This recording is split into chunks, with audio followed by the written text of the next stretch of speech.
El aire en el último piso del Alcázar Corporate Center en Guadalajara era enrarecido y frío, tal como se había vuelto la vida de Damián Alcázar. A sus 45 años, él era el rey indiscutible de un imperio construido sobre la tierra dorada de Jalisco. Su tequila, Alma de Alcázar, no era solo una bebida. Era un fenómeno global, una marca que adornaba los bares más exclusivos desde Tokio hasta Nueva York. El narrador omnisciente lo veía de pie, junto a la ventana panorámica que se extendía del suelo al techo, observando la ciudad que bullía abajo. Vestía un traje italiano que costaba más de lo que un gimador ganaba en un año, pero sus ojos, reflejados en el cristal, traicionaban un vacío que su éxito vertiginoso no podía llenar. Había transformado la pequeña destilería artesanal de su abuelo en una máquina corporativa implacable, optimizando procesos, adquiriendo tierras y aplastando a la competencia. Era el visionario, el titán, el hombre que había llevado el nombre de su familia a la cima del mundo, pero en el proceso sentía que había perdido el alma misma del tequila, la conexión con la tierra y con las manos que la cultivaban. Al salir del edificio, envuelto en su burbuja de aire acondicionado y éxito, la realidad de la calle lo golpeó con una disonancia violenta. Fue un instante, una fracción de segundo en medio del caos del tráfico y la multitud, pero fue suficiente para hacer añicos su mundo. Su mirada, por casualidad, se cruzó con la de una mujer sentada en el escalón de una tienda cerrada. Su rostro estaba marcado por líneas de dificultad, su cabello sin brillo, su ropa gastada, pero los ojos, esos ojos, él los conocía. Eran los ojos de Elena Flores. La misma Elena con la que había corrido descalzo por los campos de agave azul, su mejor amiga, su confidente, su primer y único amor verdadero. El impacto fue tan visceral que Damián se detuvo en mitad de la acera, con su chofer tocando la bocina en confusión. El narrador vio el colapso de dos realidades. El hombre en la cima del mundo, enfrentándose a la mujer que el mundo parecía haber dejado atrás. La pregunta no era solo qué hacía ella allí, sino cómo sus caminos, que alguna vez fueron uno solo, se habían bifurcado de una manera tan cruel y trágica. La agenda de Damián, repleta de reuniones y cenas de negocios, se evaporó en ese instante. Despidió al chofer y se sumergió en las calles de Guadalajara, impulsado por una urgencia que no sentía desde hacía años. No era una búsqueda de caridad. Era una cacería de un fantasma de su pasado, una búsqueda de la respuesta a una pregunta que su corazón temía formular. El narrador siguió sus pasos, desde el lujo de la avenida Chapultepec hasta los barrios más pobres y olvidados, su traje caro cada vez más fuera de lugar. La encontró horas más tarde, en una fila para obtener una comida caliente en una pequeña misión de caridad.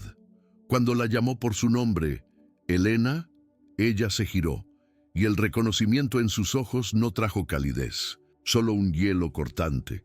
Damián Alcázar, dijo ella, su voz desprovista de cualquier emoción más allá de un cansancio amargo.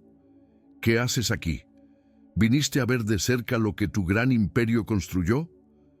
La pregunta no fue un saludo, sino una acusación. La primera piedra de una avalancha de verdades que estaba a punto de sepultarlo. Esta historia te emocionará y te recordará cómo pequeños actos pueden transformar vidas. Si crees que más personas necesitan escuchar relatos como este, suscríbete al canal. Esto nos ayuda a seguir compartiendo historias reales e inspiradoras. La frialdad en la voz de Elena era más cortante que el viento nocturno de Guadalajara. Damián, en un gesto instintivo y torpe, producto de una vida donde el dinero era la solución para todo, comenzó a sacar la cartera del bolsillo de su chaqueta. «Elena, yo puedo ayudar», comenzó con la voz insegura. La palabra ayudar fue el gatillo que liberó años de dolor contenido. Los ojos cansados de Elena se encendieron con una furia justa. «Ayudar», escupió, su voz ahora temblando de rabia. «¿Dónde estaba tu ayuda cuando mi madre pasaba las noches gritando de dolor, Damián? ¿Dónde estabas tú cuando los médicos nos dijeron que había un tratamiento experimental, pero que costaba una fortuna que nunca tendríamos? Vi a mi madre, la mujer que te daba dulces cuando eras niño, marchitarse, desvanecerse poco a poco cada día, y tú estabas en revistas de negocios hablando de tus ganancias récord. Tu ayuda llega con 20 años de retraso». El narrador sintió cada palabra como un golpe, despojando a Damián de su armadura de éxito, exponiendo la cruda verdad de su ausencia. La acusación de Elena fue más allá, conectando su tragedia personal directamente con el motor del éxito de Damián. «Después de que ella murió», continuó Elena, su voz ahora baja y peligrosa, «las deudas médicas eran una montaña que nos aplastaba. Tuvimos que vender todo, la casa, los muebles y finalmente nuestra finca, nuestra pequeña tierra de agave, Damián, la tierra que mi abuelo trabajó con sus propias manos, nuestro legado». Hizo una pausa, sus ojos fijos en los de él, sin permitirle apartar la mirada. ¿Y sabes quién apareció como un buitre cuando estábamos en nuestro punto más bajo? Un representante de tu empresa, de Alma de Alcázar. Nos ofreció una miseria por nuestra tierra, una fracción de su valor real, sabiendo que no teníamos opción. Tu expansión global, Damián, fue regada con las lágrimas de mi familia. No, construiste un imperio. Colonizaste las vidas de tus propios vecinos, de las personas que te vieron crecer. Damián se quedó allí, en medio de la calle mal iluminada, completamente desarmado. Las palabras de Elena no eran solo acusaciones, eran fragmentos de una verdad que él había elegido ignorar durante décadas. El narrador se sumergió en su mente y encontró un silencio ensordecedor, donde antes solo había la arrogancia del éxito. Toda su narrativa de vida, el chico de pueblo pequeño que conquistó el mundo, el visionario, el capitán de la industria, se desmoronó en polvo. Se vio a través de los ojos de ella, no un héroe, sino un villano, un destructor. La culpa, antes una abstracción difusa, una nostalgia melancólica por sus raíces, ahora tenía un nombre, un rostro y una historia de sufrimiento inimaginable. Elena no esperó una respuesta. Se giró y desapareció en la oscuridad, dejándolo solo con los escombros de su autoimagen. La reunión en Guadalajara había terminado. Su verdadera y más importante reunión, la reunión con su propia conciencia, apenas comenzaba. Damián no regresó a su suite de lujo en Guadalajara. La confrontación con Elena había roto algo dentro de él, un dique que contenía décadas de verdades inconvenientes. En lugar de llamar a su chofer, se subió a su propio coche y condujo durante la noche, no hacia el futuro brillante que sus negocios prometían, sino hacia el pasado que había enterrado. El narrador acompañó este peregrinaje silencioso. La autopista lisa dio paso a carreteras secundarias sinuosas. El paisaje urbano fue reemplazado por las colinas ondulantes de Jalisco, cubiertas por el mar azul y puntiagudo del agave. Cada kilómetro era un paso lejos del CEO y un paso más cerca del chico que alguna vez corrió por esos mismos campos. Su motivación, inicialmente un choque de culpa, ahora estaba cristalizando en algo más profundo. No estaba huyendo de su imperio, estaba regresando a su origen, al epicentro de su traición, impulsado por una necesidad visceral de enfrentar de frente el mundo que su éxito había devastado. La llegada a Tequila fue un choque cultural para el propio hombre que la había puesto en el mapa global. El narrador vio la ciudad a través de los ojos de Damián, ahora abiertos por primera vez en años. A primera vista, la ciudad brillaba con una prosperidad artificial. El logotipo de Alma de Alcázar estaba en todas partes, en autobuses de turismo, en letreros de neón, en los uniformes de los empleados de los hoteles boutique. Sin embargo, al caminar por las calles empedradas de su infancia, vio la podredumbre bajo el barniz. Las pequeñas tabernas familiares habían sido reemplazadas por bares de cócteles que vendían su tequila a precios exorbitantes.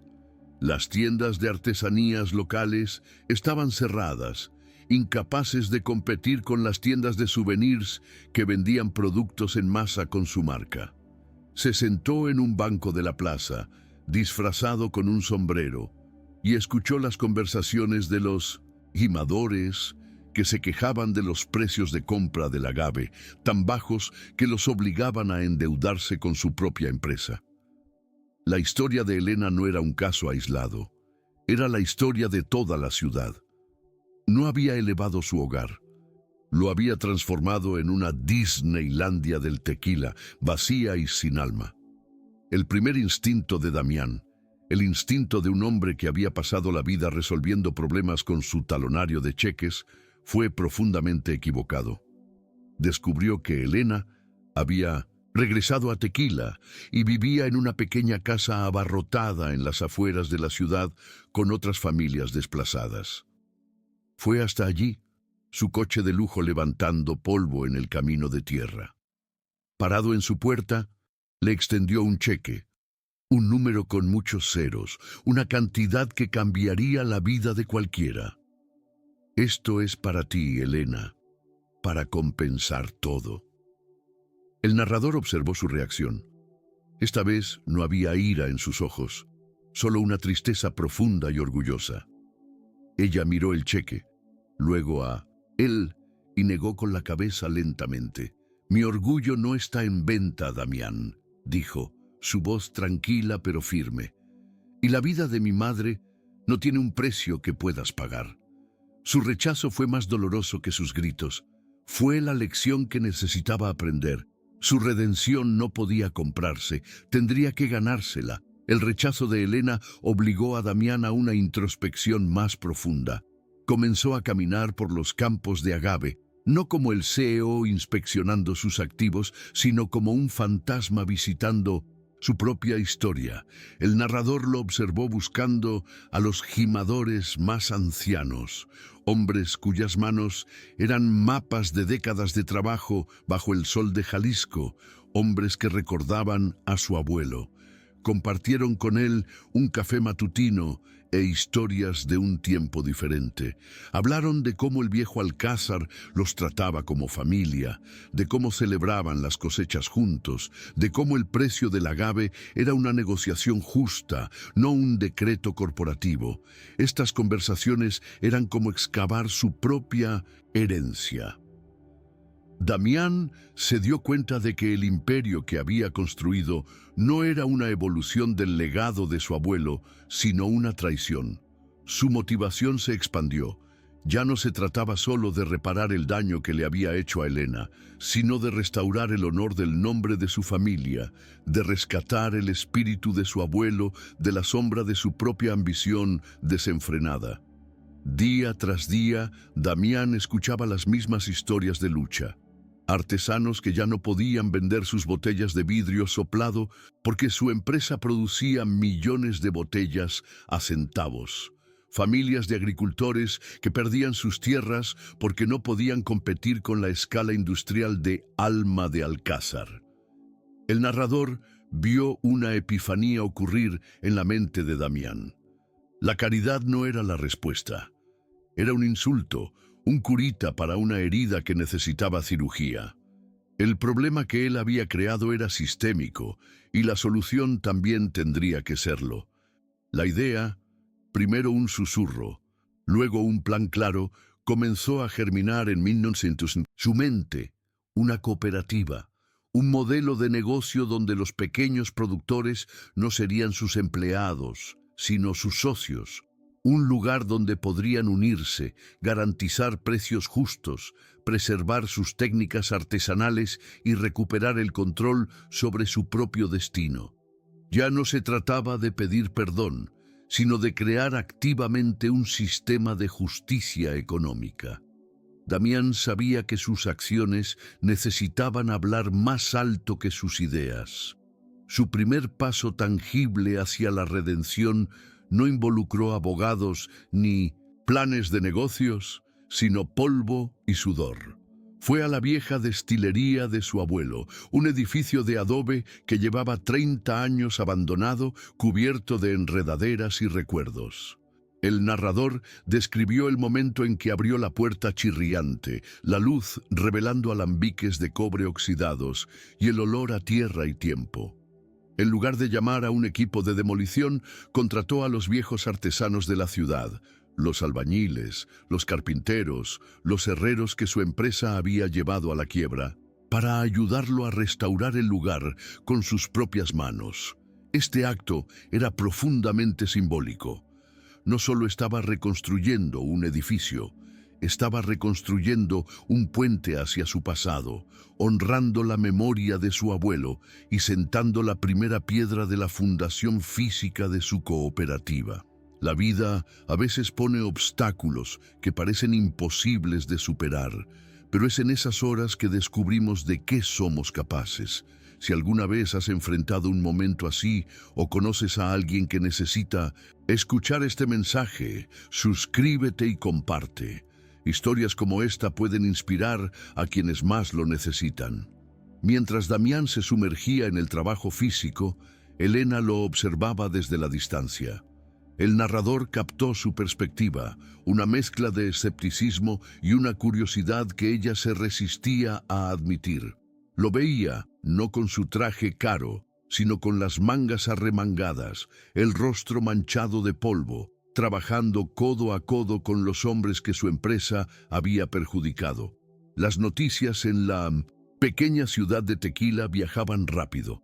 Se hablaba de cómo Damián Alcázar, el gran magnate, estaba levantando la vieja destilería de su abuelo, no con un equipo de construcción externo, sino con los artesanos locales.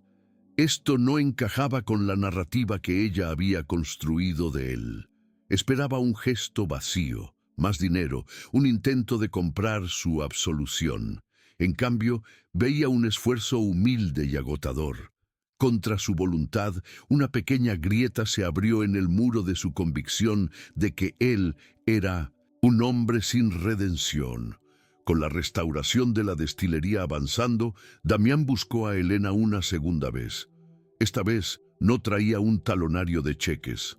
Traía un rollo de papel atado con un cordel. El narrador describió la escena en la que él, en la puerta de su casa, desenrolló sobre una mesa improvisada los planos para la cooperativa. Eran bocetos, ideas, no un plan de negocios pulido. Hablaba de reparto de ganancias, de un sello de calidad artesanal, de un fondo para la educación de los hijos de los agricultores. Y entonces hizo la oferta, no de dinero sino de sociedad. «Sé cómo construir una empresa, Elena», dijo, su voz desprovista de la antigua arrogancia. «Pero ya no sé nada de tequila. Yo sé de márgenes de ganancia, tú sabes de la tierra. Yo sé de logística, tú conoces a la gente. Sin ti, esto será solo otra empresa.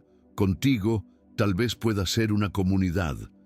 La oferta no era una súplica de perdón, era un acto de respeto, un reconocimiento del valor y el conocimiento que él había desdeñado. El viaje de redención de Damián se profundizó aún más. Se dio cuenta de que la cooperativa, aunque crucial, solo abordaba la injusticia económica. No curaba la herida original, la raíz de todo el dolor de Elena, la muerte de su madre por falta de atención médica. El narrador fue testigo de su siguiente decisión, una que no tenía lógica empresarial. Damián liquidó una parte significativa de sus acciones personales, no para reinvertir, sino para financiar la construcción de una clínica de salud comunitaria en Tequila. moderna, bien equipada y, lo más importante, gratuita para los agricultores de Agave y sus familias. Este no era un proyecto delegado ni una maniobra de relaciones públicas. Era un acto de reparación directa.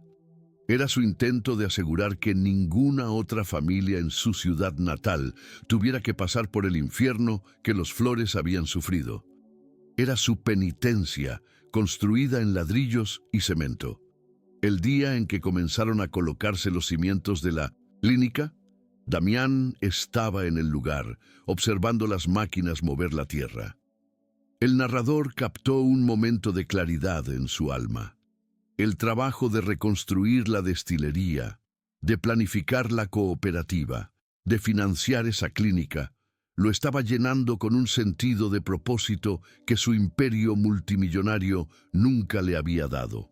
Su motivación ya no era solo la culpa que lo corroía. Se había transformado en una pasión genuina por la justicia, por la comunidad, por la reconstrucción. Ya no buscaba solo la absolución de Elena. Buscaba su propia salvación, no a través de su perdón, sino a través de acciones significativas.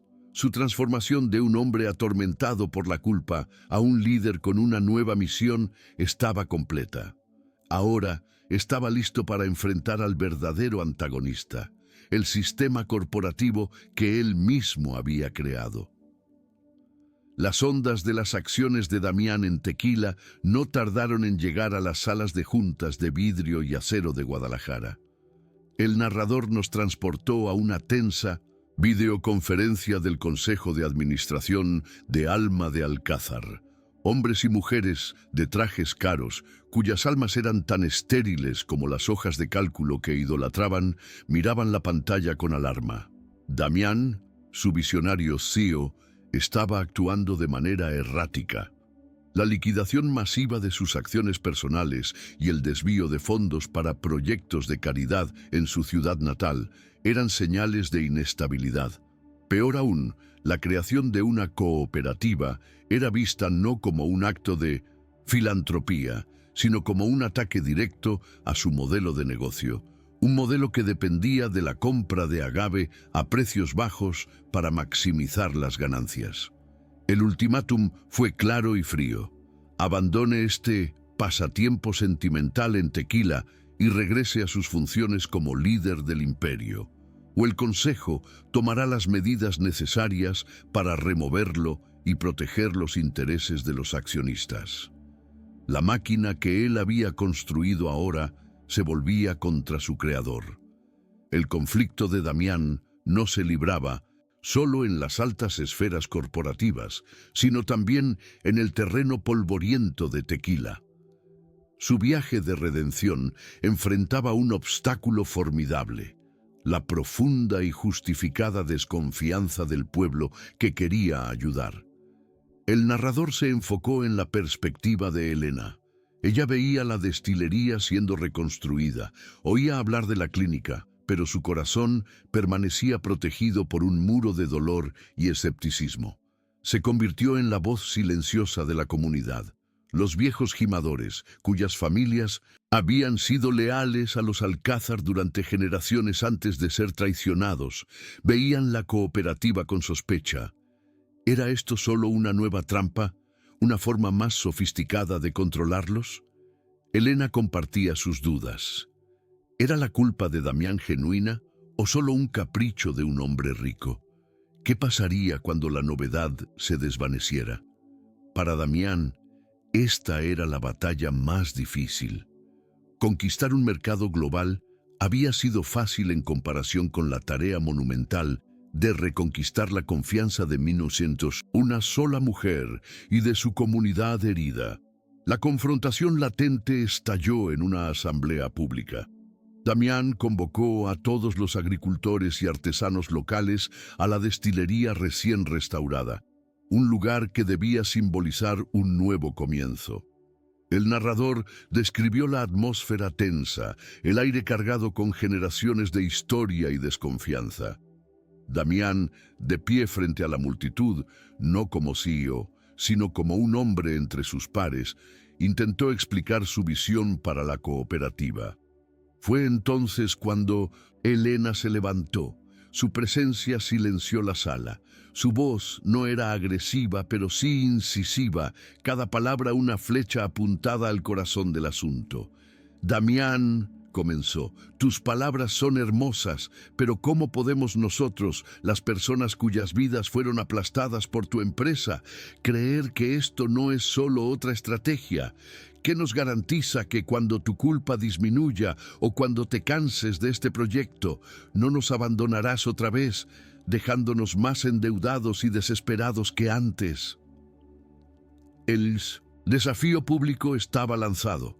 La redención de Damián requería más que dinero o proyectos, exigía una respuesta a esa pregunta. Ante la mirada de toda la ciudad, Damián no retrocedió ni se defendió con su habitual elocuencia corporativa. En cambio, se despojó de su armadura de CEO y habló con una honestidad brutal que nadie esperaba. El narrador captó su vulnerabilidad, la forma en que su voz, antes tan imponente, ahora temblaba con el peso de la confesión. Elena tiene toda la razón, dijo, su mirada recorriendo a la multitud, pero fijándose en ella. No hay nada que pueda decir para hacer que confíen en mí. Las palabras no significan nada. Mi empresa, bajo mi liderazgo, se enriqueció a costa de su trabajo, de su tierra y de su dignidad. No vine aquí como salvador, vine como deudor. Esta cooperativa, esta clínica, no son caridad. Son el primer pago de una deuda que tal vez nunca pueda pagar por completo. La única promesa que puedo hacer es la de mis acciones, a partir de hoy. Su confesión pública no borró el dolor, pero desarmó la hostilidad, reemplazándola por un silencio atónito y reflexivo. Mientras Damián intentaba reconstruir puentes en Tequila, el Consejo de Administración de Alma de Alcázar comenzaba a construir muros. Viendo la cooperativa no como un proyecto de redención, sino como una amenaza existencial a su modelo de negocio, contraatacaron.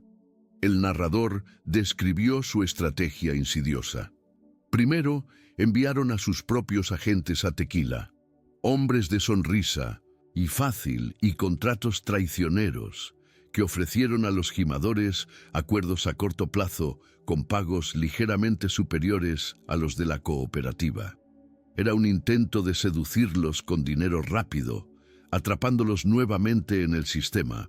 Luego, iniciaron una campaña de difamación en la prensa regional, pintando a Damián como un líder inestable y su proyecto como una fantasía filantrópica destinada al fracaso. El conflicto escaló. La comunidad estaba ahora en una encrucijada, forzada a elegir entre la seguridad ilusoria ofrecida por la corporación y la promesa incierta de independencia de Damián. Elena vio la estrategia de Alma de Alcázar por lo que era, el mismo veneno en una botella diferente. El narrador se sumergió en su conflicto interno. Su desconfianza hacia Damián era profunda, pero su odio por la corporación que había destruido a su familia era visceral. Vio a sus vecinos, hombres y mujeres cansados de luchar, tentados por el dinero fácil, a punto de caer en la misma trampa que había victimizado a sus padres. La neutralidad, comprendió, era una forma de complicidad. Quedarse de brazos cruzados sería permitir que la historia se repitiera. Una noche fue al encuentro de Damián en la destilería a medianoche. «No confío en ti, Damián», dijo, su voz firme, «pero odio lo que ellos representan. Y no voy a quedarme viendo cómo engañan a mi comunidad otra vez. Te ayudaré, no por ti, por la memoria de mis padres y por el futuro de este pueblo». Su alianza, aunque condicional, fue el refuerzo que Damián necesitaba. La batalla por el alma de Tequila ahora tenía dos generales. La alianza entre Damián y Elena, nacida de la necesidad, se transformó en una fuerza de combate formidable. El narrador describió su dinámica de trabajo. Aún no eran amigos, pero eran socios en una guerra, cada uno con sus armas. Elena, con su conocimiento íntimo de la comunidad, era la estratega de campo. Guiaba a Damián, identificando a las familias más vulnerables a las ofertas de la corporación y a los ancianos cuya opinión podía cambiar la marea. En lugar de grandes asambleas, organizaron pequeñas reuniones en cocinas y patios de casas. Allí, Elena hablaba el lenguaje del pueblo, un lenguaje de herencia, orgullo y respeto por la tierra. Damián, por su parte, se despojaba de su complejidad empresarial y explicaba con una transparencia desarmante los beneficios económicos a largo plazo, la matemática de la independencia, la autenticidad de ella, combinada con la mente estratégica de él, comenzó a tejer una red de resistencia que la corporación no había previsto. El primer fruto de su colaboración fue una victoria crucial. Lograron convencer a la familia Valdés, un clan de gimadores respetado por todos, de rechazar la oferta de Alma de Alcázar y comprometerse públicamente con la cooperativa. El narrador captó la escena después de la reunión, en la modesta cocina de los Valdés, con el olor a café flotando en el aire. Tras la salida de la familia, Damián y Elena se quedaron solos por un momento. El silencio entre ellos ya no estaba cargado de desconfianza, sino de un cansancio compartido y un respeto renuente. «Gracias», dijo Damián, su voz genuina. «Nunca lo hubiera logrado sin ti». Elena solo asintió, pero el narrador vio el sutil suavizamiento de su expresión, un indicio de que, bajo las capas de dolor, tal vez estaba empezando a ver al chico que había conocido, no al CEO que la había destruido. Fue el primer hilo de un puente que comenzaba a reconstruirse sobre un abismo de dolor. La noticia de la adhesión de la familia Valdés a la cooperativa llegó a los oídos del Consejo de Administración como una declaración de guerra. Su respuesta fue inmediata e implacable, elevando el conflicto a un nivel que Damián no había anticipado. El narrador describió la notificación legal que llegó a sus manos.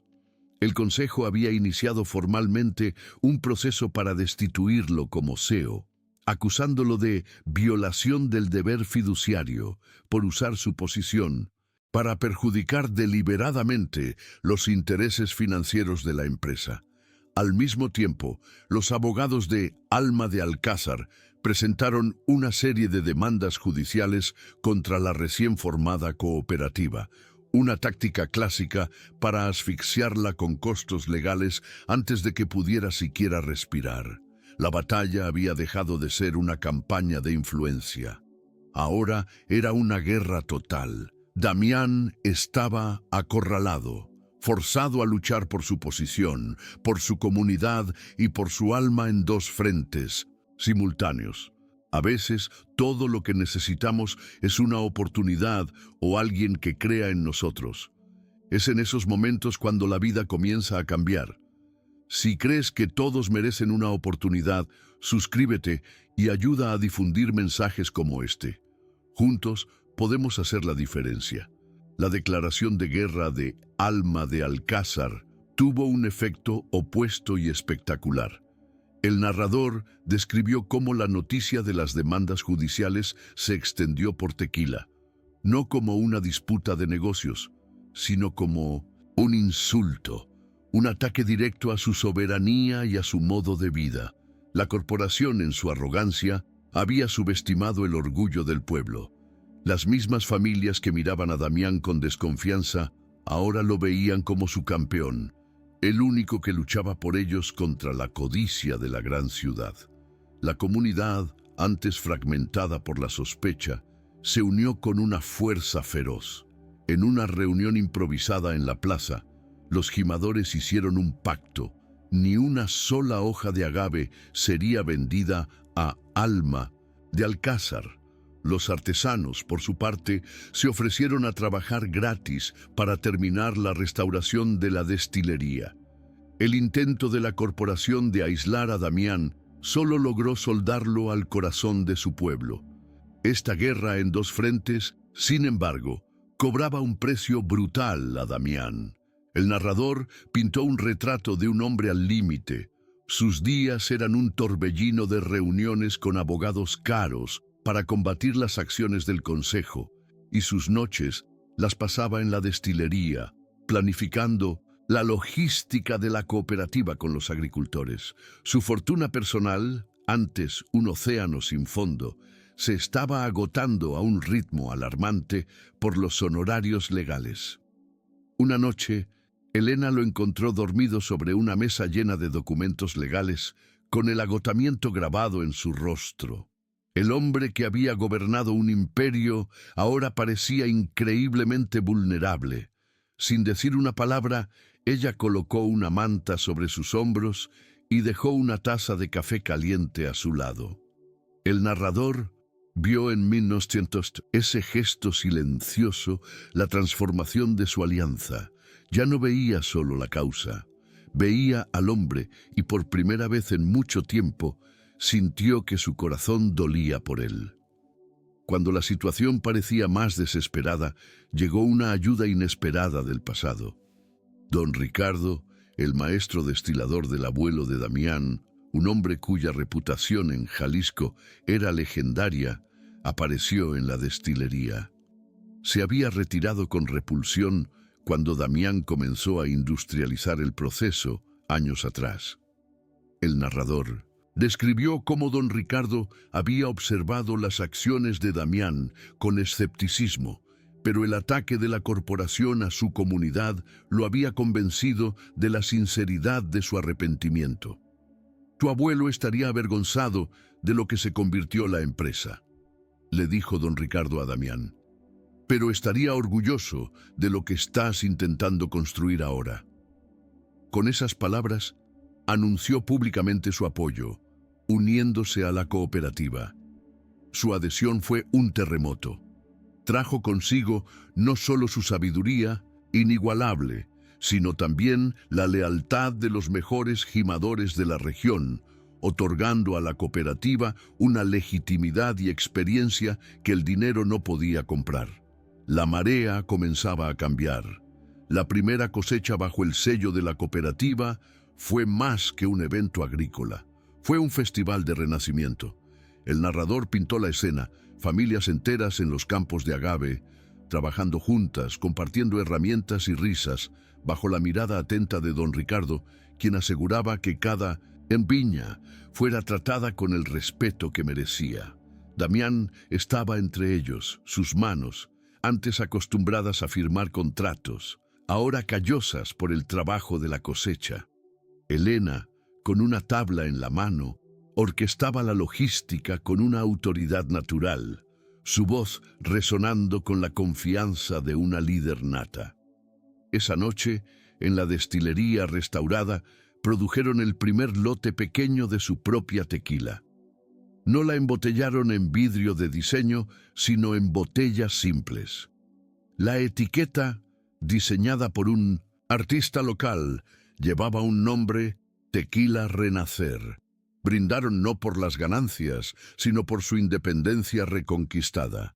El éxito de la primera cosecha de la cooperativa y, más importante, su sabor excepcional, gracias a la maestría de don Ricardo, envió ondas de choque a Guadalajara. El narrador describió la creciente desesperación en la sala del Consejo de Alma de Alcázar. Su campaña para atraer a los agricultores había fracasado.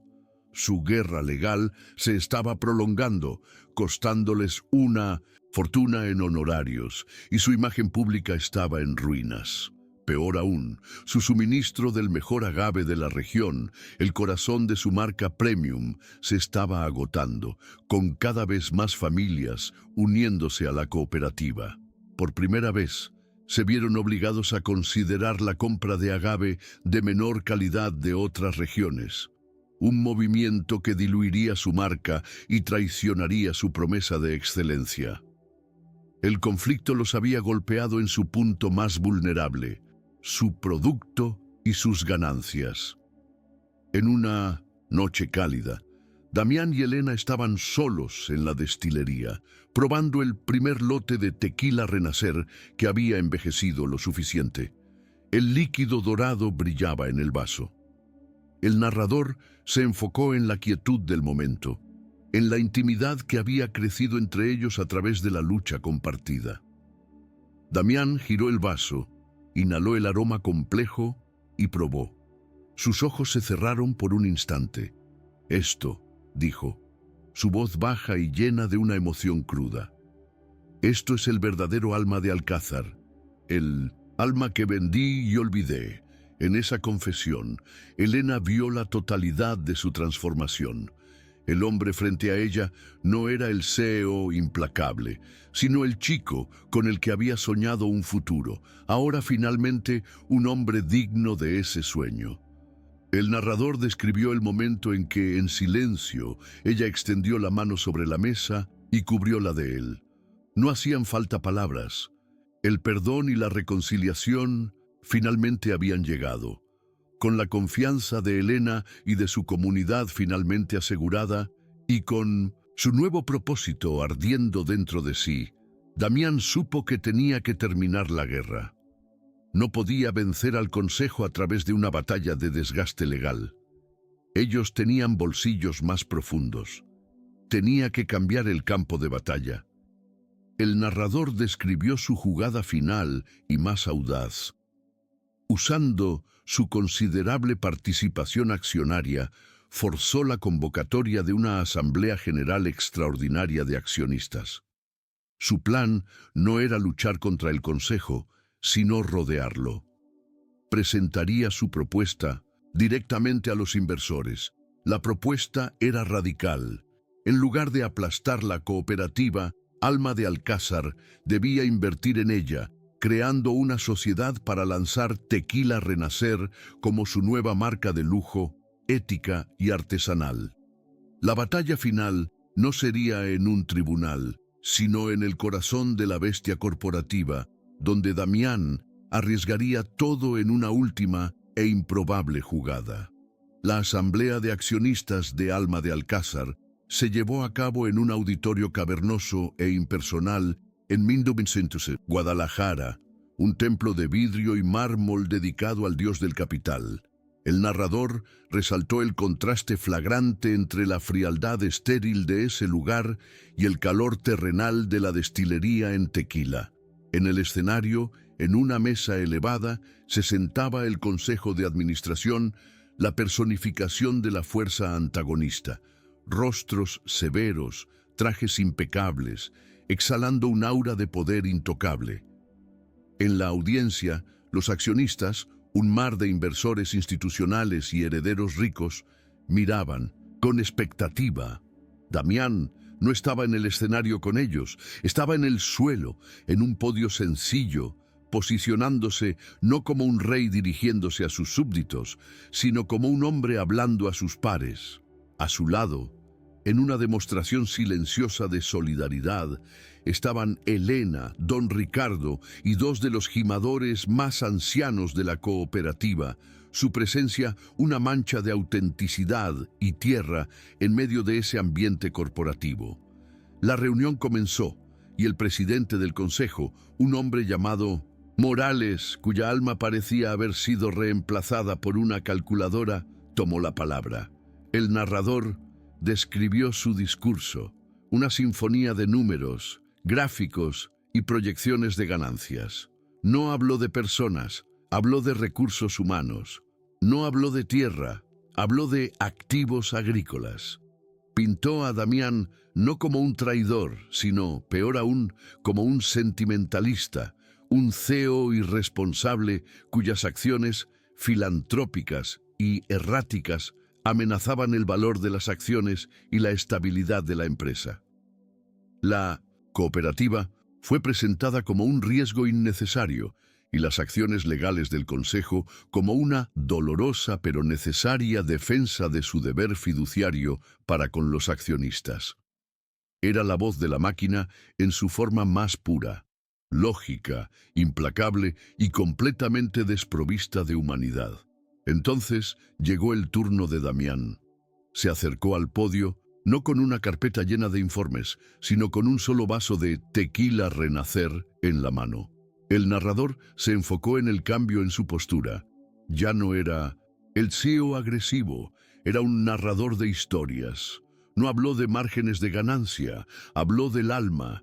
Contó la historia de su abuelo, de cómo el nombre Alcázar alguna vez significó calidad y honor, no solo cuotas de mercado.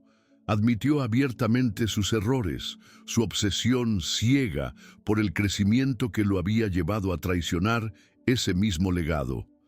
Argumentó que el futuro de la marca no estaba en producir más, sino en producir mejor, en tener una historia auténtica que contar en una era en que los consumidores anhelan verdad. No estaba presentando un plan de negocios, estaba haciendo un llamado moral, pidiendo a los accionistas que eligieran entre la ganancia vacía y un propósito duradero. Para dar un rostro humano a su visión, Damián llamó a sus aliados al podio. El narrador describió la escena poderosa. Primero, Don Ricardo, cuya sola presencia imponía respeto. Con su voz grave habló, no de ganancias, sino de la verdad en el líquido. Describió cómo los métodos industriales de Alma de May, Alcázar, habían sacrificado la complejidad y el carácter del tequila, convirtiéndolo en un producto genérico. En contraste, describió los métodos artesanales de la cooperativa, el respeto por el tiempo y la tierra, que resultaban en un producto de calidad innegablemente superior. Luego, Elena habló. No se dirigió a los accionistas como empresaria, sino como la hija de esa tierra. Contó la historia de su comunidad, de su dignidad y de la esperanza que la cooperativa les había devuelto. Su testimonio fue la prueba viva de que el antiguo modelo de negocio tenía un costo humano devastador y que el nuevo modelo ofrecía una promesa de prosperidad compartida. Los discursos terminaron, dejando un silencio reflexivo en la sala. El presidente del Consejo, Morales, recuperando la compostura, desestimó los testimonios como un llamado sentimental irrelevante para las duras realidades del mercado e inició la votación. Había dos mociones en la mesa. La primera, para ratificar la destitución de Damián como CEO. La segunda, para aprobar la continuación e intensificación de las acciones legales para desmantelar la cooperativa. El narrador creó una atmósfera de tensión insoportable mientras comenzaba la votación electrónica. En las grandes pantallas, los números fluctuaban, cada porcentaje representando el futuro de una empresa y el destino de una comunidad. Damián y Elena observaban, tomados de la mano bajo la mesa, su futuro decidido por clics anónimos en una sala a cientos de kilómetros de su tierra. La votación cerró, los resultados finales parpadearon en la pantalla y un suspiro colectivo recorrió el auditorio. El narrador describió el resultado impactante. La moción para destituir a Damián como CEO fracasó por un margen muy estrecho. Su historial de ganancias pasadas aún le otorgaba la lealtad de muchos. Pero fue la segunda votación la que constituyó la verdadera victoria. La moción para continuar la guerra legal contra la cooperativa fue rechazada abrumadoramente. El argumento de Damián, tanto moral como económico, había resonado. Los accionistas, oliendo el potencial de un nuevo mercado para productos éticos, y temiendo un desastre de relaciones públicas, votaron con sus carteras, pero también con un toque de conciencia. Fue una reprensión impresionante al Consejo. Damián no había recuperado el control total, pero había roto el poder absoluto de su antagonista. La guerra estaba ganada. El resultado de la votación flotó en el aire, denso e irrefutable. El narrador describió la escena de una transferencia de poder silenciosa pero brutal. Los miembros del Consejo, liderados por Morales, estaban petrificados, su arrogancia desvaneciéndose en una humillación pálida y visible. Su autoridad había sido desmantelada públicamente. En una inversión de roles impactante, varios accionistas importantes se levantaron y rodearon el escenario, dirigiéndose directamente a Damián. Le estrecharon la mano, felicitándolo por su visión valiente y haciendo preguntas sobre la sociedad con Tequila Renacer. La dinámica de poder en la sala había cambiado completamente. Morales y sus aliados, antes los amos del universo, ahora estaban aislados, figuras irrelevantes en su propio escenario, sus estrategias reducidas a cenizas. Viendo la marea a su favor, Damián no dudó. No quería solo una victoria, quería un cambio permanente. Se acercó nuevamente al podio, su voz tranquila, pero llena de una autoridad recién confirmada. Señoras y señores, comenzó. Esta votación no es solo sobre un proyecto, es sobre el futuro de nuestra empresa. Por eso, propongo una moción de no confianza en el liderazgo actual del Consejo. Un murmullo de sorpresa recorrió la sala. Continuó. Y propongo la creación inmediata de un comité de ética y sustentabilidad para supervisar todas nuestras prácticas. Y para garantizar que la voz de nuestros socios sea siempre escuchada, propongo que la señora Elena Flores, cofundadora de la cooperativa Renacer, sea nombrada consultora permanente de este comité. El narrador vio la audacia de la jugada. No estaba pidiendo permiso, estaba definiendo los términos de la nueva realidad. El impulso estaba innegablemente con Damián. Los accionistas, ansiosos por alinearse con el lado ganador y por limpiar la imagen de la empresa de un escándalo inminente, apoyaron sus mociones con un entusiasmo casi unánime. El narrador describió la votación como el golpe de gracia para la vieja guardia. La moción de no confianza pasó, forzando a Morales y a sus principales aliados a una dimisión humillante. La creación del Comité de Ética fue aprobada y el nombramiento de Elena fue recibido con aplausos, un reconocimiento simbólico del nuevo camino de la empresa.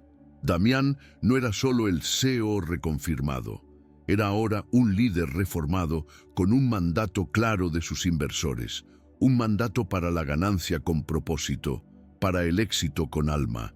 La fuerza antagonista no solo había sido derrotada, había sido desmantelada y reemplazada. Con el fin de la asamblea, Damián, Elena, don Ricardo y los gimadores salieron del auditorio. El narrador contrastó su salida, calma, unida, digna, con la imagen de los miembros del consejo destituidos, saliendo apresuradamente por puertas laterales, evitando el contacto visual. No había una celebración exuberante por parte del grupo de Tequila. Había un cansancio profundo, pero también la satisfacción tranquila de quienes lucharon la batalla correcta y ganaron. Al salir del rascacielos corporativo hacia la luz dorada del atardecer de Guadalajara, sintieron el peso del conflicto abandonar sus hombros. La guerra había terminado. Habían enfrentado al monstruo en su guarida y salieron victoriosos. Ahora, la verdadera tarea, la de construir un futuro, podía finalmente comenzar. Damián regresó a Tequila no como un CEO victorioso, sino como un peregrino que finalmente había encontrado su santuario. El narrador describió su primera acción, un acto final y simbólico de renuncia, su dimisión formal del cargo de CEO de Alma de Alcázar. Entregó el imperio que su nombre representaba a un nuevo liderazgo, supervisado por el recién formado Comité de Ética, y cortó el último hilo que lo ataba a su vida pasada. Su dedicación a partir de ese día sería a tiempo completo, no a la corporación, sino a la cooperativa. La atmósfera en Tequila era ahora eléctrica, la desconfianza reemplazada por una energía vibrante de propósito y colaboración. La victoria en Guadalajara no había sido solo de Damián, había sido de la ciudad, y ahora todos estaban listos para construir el futuro por el que habían luchado. La destilería restaurada se convirtió en el corazón pulsante de la comunidad y el centro de la nueva relación de Damián y Elena. El narrador pintó un cuadro de su sociedad. Trabajaban codo a codo, sus fuerzas complementándose en una armonía perfecta. Damián, con su vasta experiencia en negocios, estructuró las finanzas, negoció canales de distribución justos y aseguró que la cooperativa estuviera construida sobre una base sólida. Elena, la guardiana del alma del proyecto, era el puente hacia la comunidad.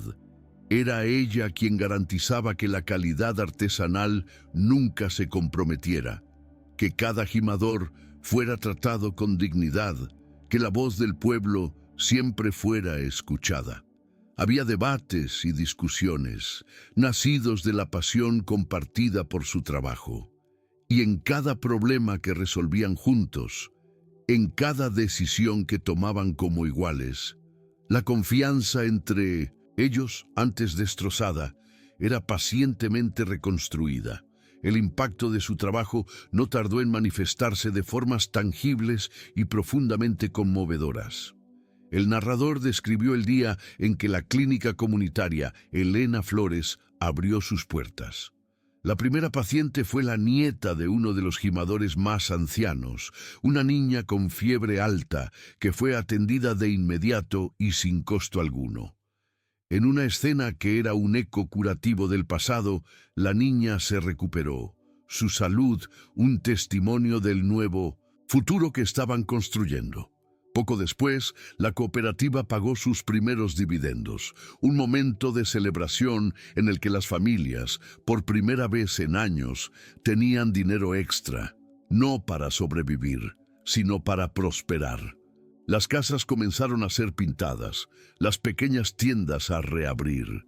Damián y Elena no estaban solo levantando una economía, estaban sanando las heridas de una comunidad y en el proceso, sin darse cuenta, estaban sanando las suyas propias. En medio del arduo trabajo de reconstrucción, comenzaron a redescubrir algo que habían perdido hace mucho tiempo: la alegría. El narrador pintó la escena de una fiesta en la plaza principal de Tequila.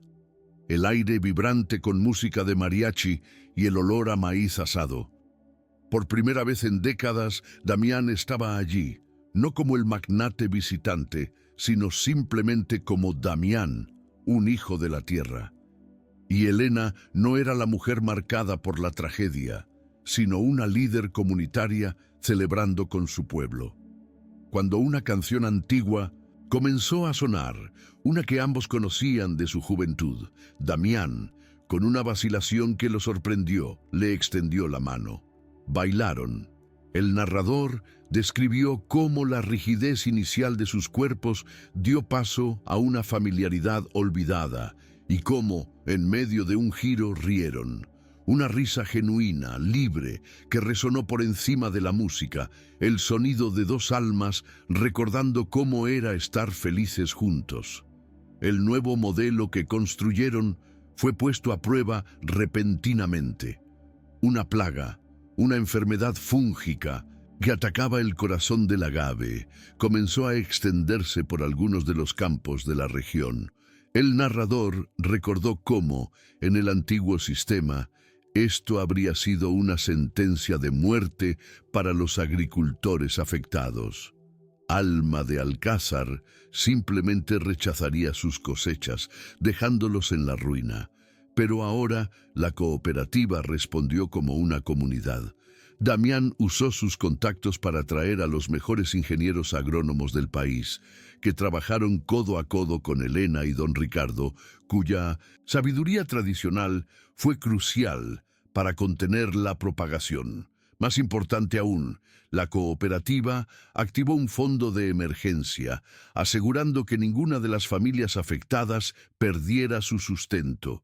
Este desafío inesperado se convirtió en la mayor prueba de su éxito. demostrando que su nuevo sistema no solo era más justo, sino también más fuerte y más humano. Tras superar juntos la crisis de la plaga, algo fundamental cambió entre ellos. El narrador describió una noche tranquila, sentados en Nineveh, el porche de la destilería, mirando los campos de agave plateados bajo la luz de la luna. La conversación ya no era sobre logística o finanzas, sino sobre el viaje que habían recorrido. Damián miró a Helena, su admiración visible en su mirada. «Has sido increíble», dijo. «Lideraste a todos a través de esto con una fuerza que yo nunca tuve». Helena le devolvió la mirada, su expresión suave. «Y tú no te rendiste», respondió. «Trajiste al mundo hasta nosotros para ayudarnos. Lo logramos, juntos». En ese momento comprendieron la naturaleza de lo que habían reconstruido. No era la pasión febril de su juventud. Era un amor maduro, nacido del respeto mutuo, forjado en las cicatrices compartidas y cimentado en un propósito común. Se habían enamorado no por la memoria del otro, sino por lo que se habían convertido. La propuesta de matrimonio ocurrió en el único lugar que tenía sentido, en el corazón pulsante de su creación conjunta, la destilería. El narrador pintó la escena. El aire dulce, con el olor del agave cocido, la luz cálida reflejándose en los alambiques de cobre, el silencio lleno solo por el sonido suave de su respiración. Damián llevó a Helena al centro de la sala. No hubo un discurso grandioso.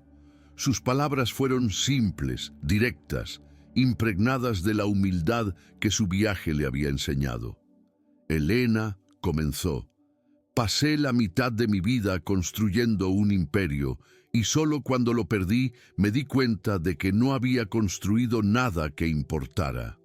Tú, esta comunidad, ustedes, me enseñaron qué es el verdadero legado. No quiero construir más empresas, quiero construir una vida contigo». Se arrodilló y abrió una pequeña caja. Dentro no había un diamante ostentoso, sino un anillo de plata artesanal, con una pequeña ópalo de fuego local, su llama danzando en la luz. Helena miró el anillo tan simple, tan auténtico, tan perfecto. El narrador se sumergió en sus pensamientos. El anillo era un símbolo de todo lo que habían construido. Algo local, arraigado en la tierra, hermoso en su honestidad. Miró el rostro de Damián, un rostro que ya no tenía la arrogancia de un conquistador, sino la paz de un hombre que había encontrado su camino de regreso a casa. Su sí no fue la respuesta jadeante de una joven enamorada, sino la afirmación calma y convicta de una mujer que había sobrevivido al infierno y elegido su paraíso. «Sí», dijo, su voz clara y llena de emoción. «Sí, Damián, me casaré contigo». Era un sí para él, para su futuro y para la comunidad que se había convertido en su causa compartida. No hicieron un anuncio formal de su compromiso, no lo necesitaron. A la mañana siguiente, Helena estaba supervisando el embotellado en la cooperativa y la luz del sol captó el brillo del ópalo de fuego en su mano. La noticia se extendió por Tequila como un incendio de alegría. El narrador describió la celebración espontánea que estalló en la plaza de la ciudad esa noche. No era una fiesta para el hombre rico que se casaba con una chica local. Era una celebración para dos de los suyos, dos líderes que habían luchado por ellos y que ahora habían encontrado la felicidad. La alegría era genuina, la música era alta y el tequila fluía libremente. Para Damián, rodeado de abrazos sinceros y felicitaciones honestas, este era el verdadero sabor del éxito, una sensación 1000 veces más gratificante que cualquier aplauso de accionistas. La redención de Damián encontró su cierre en un acto final y silencioso de expiación. Pocos días antes de la boda, él y Elena fueron al pequeño cementerio de la ciudad y se detuvieron frente a las tumbas de los padres de ella. El narrador describió el momento solemne. Con Elena a su lado, Damián habló a las lápidas simples, su voz baja pero firme. Les pidió perdón, no por su malicia, sino por su ignorancia, por su ambición ciega que les había costado todo. Luego les hizo una promesa. Prometió pasar el resto de su vida amando y protegiendo a su hija, honrando su memoria a través de su trabajo y asegurando que el legado de justicia y respeto por la tierra que ellos representaban nunca más fuera olvidado. En ese momento, no para una audiencia, sino para su propia alma, Damián finalmente hizo las paces con los fantasmas de su pasado. La boda de Damián y Elena no fue un evento social para las columnas de los periódicos, fue una celebración de comunidad. El narrador pintó la escena en la plaza principal de Tequila, adornada no con decoraciones extravagantes, sino con las flores silvestres de los campos y las sonrisas de todo el pueblo. Elena llevaba un vestido blanco sencillo, de algodón, que realzaba su belleza serena, y Damián, una guayabera tradicional, luciendo más cómodo de lo que jamás había estado en un traje de diseñador.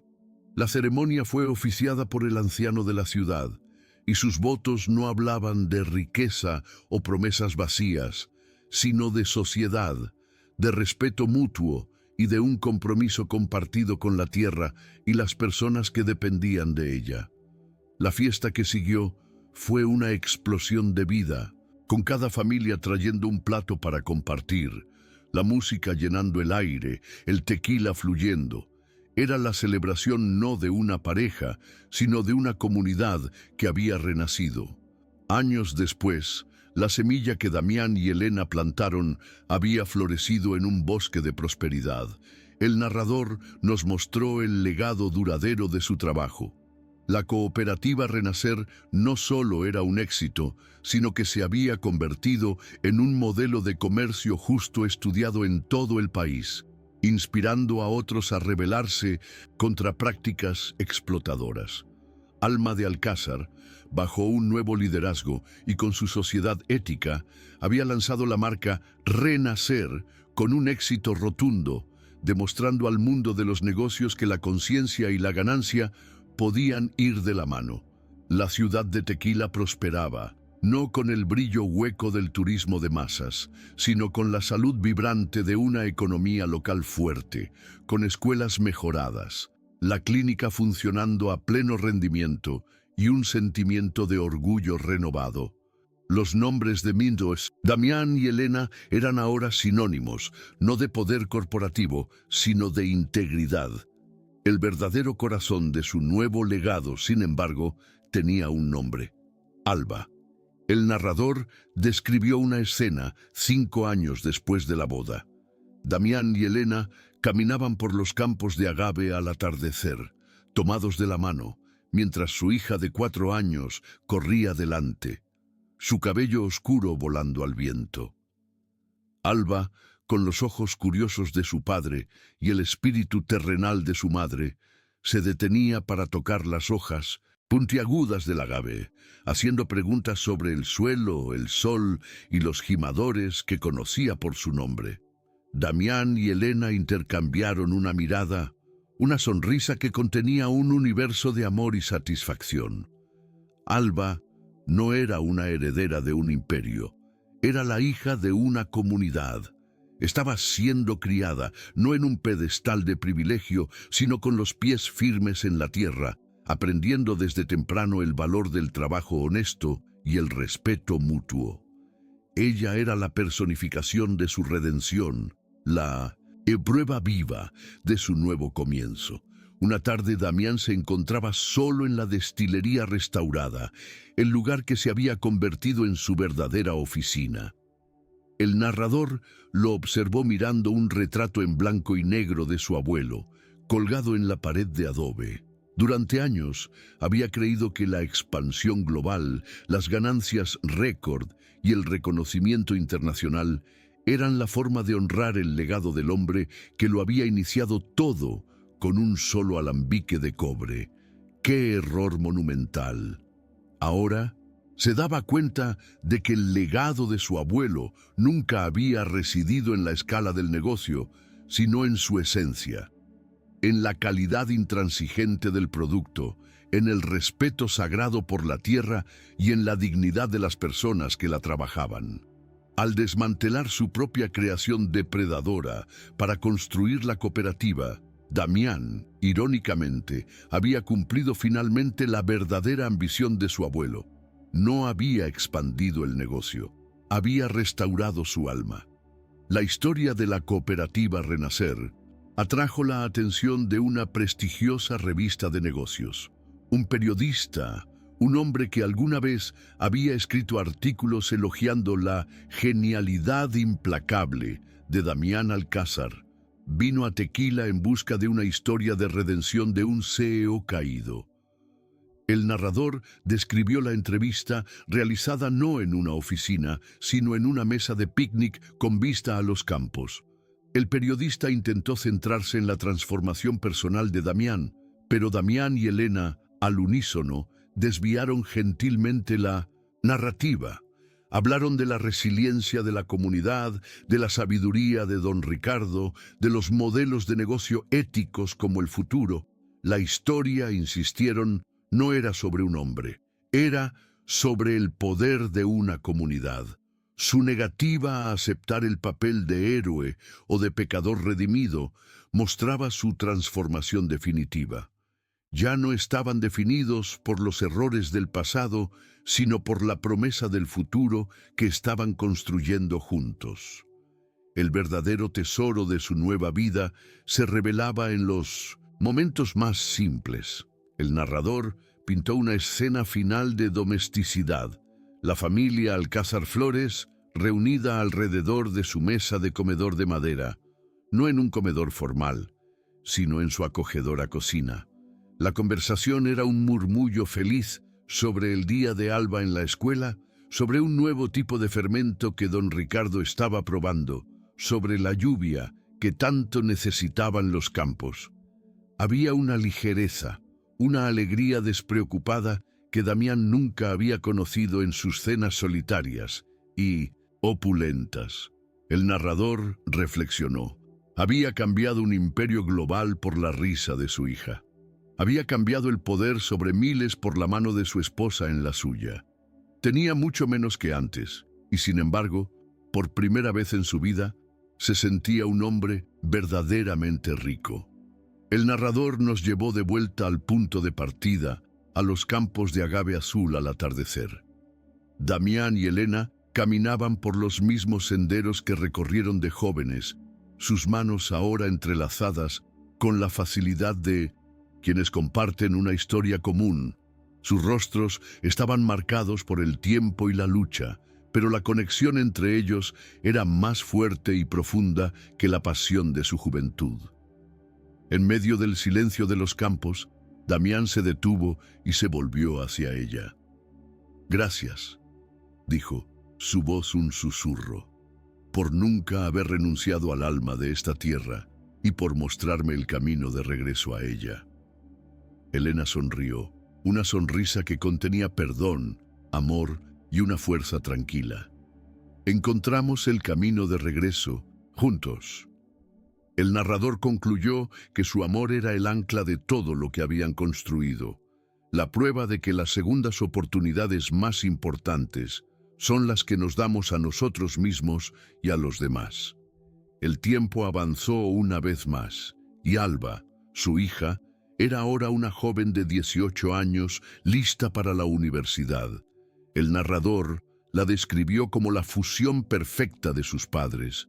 Poseía la mente estratégica y la visión de Damián, pero también el profundo amor por la tierra y el respeto por la comunidad de Elena.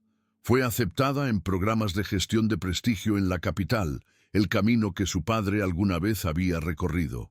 Sin embargo, para sorpresa de nadie, su elección fue diferente. Anunció que estudiaría una doble licenciatura en ingeniería agrónoma y gestión de negocios sostenibles. Su objetivo, declarado con una claridad que reflejaba la de su madre, era regresar a Tequila, no para dirigir un imperio, sino para innovar y liderar la cooperativa, asegurando que prosperara para las generaciones futuras, combinando tradición y progreso. La escena final del epílogo muestra el Festival Anual de la Cosecha en Tequila, ahora un evento de renombre que celebraba la producción artesanal y el comercio justo. El narrador pintó un cuadro de una comunidad vibrante y autosuficiente.